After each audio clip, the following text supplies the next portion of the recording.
Hello बच्चों, let's read the given question. The question says consider an interference pattern between two coherent sources.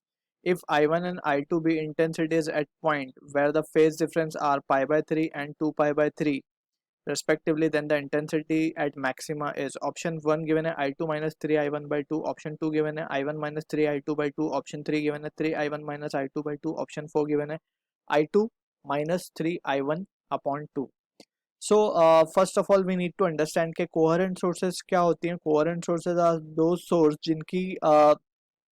जिनके बीच phase difference जो हो वो constant रहे, right. सो ऐसे सोर्स के दो सोर्स जिनके बीच का फेज डिफरेंस या तो कांस्टेंट रहे या फिर जीरो रहे, राइट. सो ऐसे सोर्स को हम कहते हैं कोहेरेंट सोर्सेज, राइट. अब यहाँ पे बोला जा रहा है considering an interference pattern between two coherent sources, यानी कि जो वेव दो इंटरफेयर कर रही है वो कोहेरेंट सोर्सेज से निकल रही है, यानी कि उन दोनों का फेज डिफरेंस कांस्टेंट है, राइट. सो हम मान लेते हैं कि these are the two sources. अब इन पे जो वेव निकल के जा रही है एंड इससे जो वेव निकल के जा रही है and it is reaching at some point.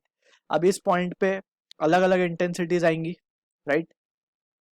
अब लेट से हमसे बोला जा रहा है कि जब फेज डिफरेंस इन दोनों सोर्स के बीच का, दैट इज हम मान लेते हैं लेट से आई ए और बी दो सोर्स है हमारी, ठीक है ना. सो इंटेंसिटी जब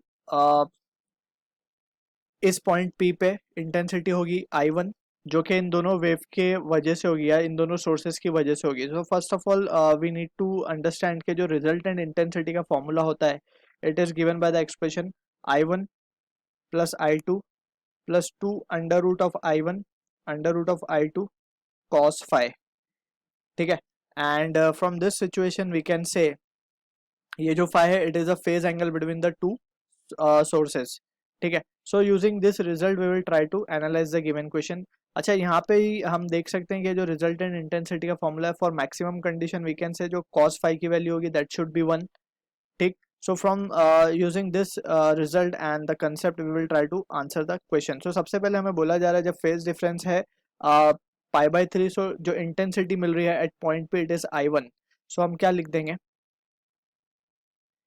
आई ए से जो वेव चली है प्लस आई बी से जो वेव चली है plus 2 under root of I B cos pi by 3. Cos pi by 3 जब हम करते हैं तो इट इज 1/2.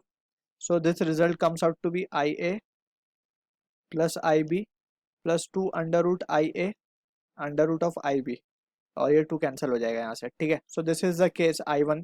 अब सिमिलरली बात करें जब फेज डिफरेंस 2 पाई बाई 3 होगा सो हमें एक और इक्वेशन मिलेगा that is resultant intensity is given as I2. So ये रिजल्ट आएगा cos 2 pi by 3 is -1 -1/2, right. So ये रिजल्ट हमें मिलेगा आई ए प्लस आई बी, बस ये माइनस आ जाएगा यहाँ पे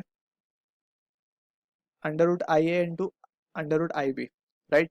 सो नाउ ये जो दो इक्वेशंस हमें मिल रही हैं, so using this two equation हम क्या कर सकते हैं, if we add both the equation, so 1 + 2 जब हम करेंगे सो हमें मिलेगा I1 plus I2 and that will be equals to ये हो जाएगा हमारे पास 2IA प्लस 2IB, और ये तो टर्म कैंसिल हो जाएंगे, right.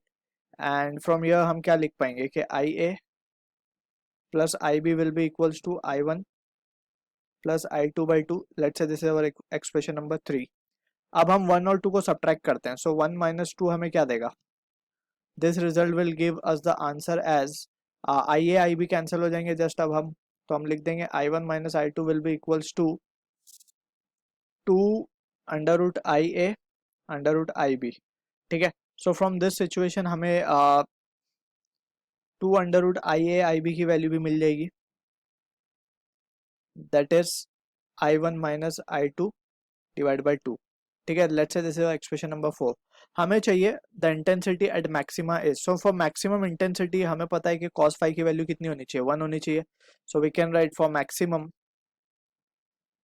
That is I maximum की कंडीशन हम लिख रहे हैं.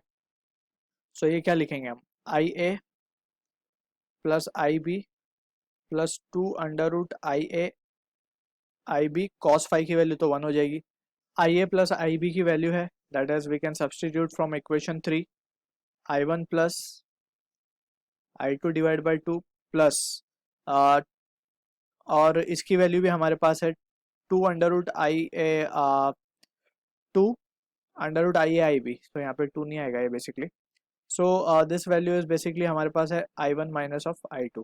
सो इसको जब हम सॉल्व करेंगे सो we can say I max comes out to be, ये हो जाएगा I1 plus I2 plus 2I1 minus 2I2. सो ये हो जाएगा हमारे पास 3I1 और I2 minus 2I2 will be minus I2 divide by 2. So this is the answer we are getting, जो कि मैच होता हुआ लग रहा है ऑप्शन सी के साथ.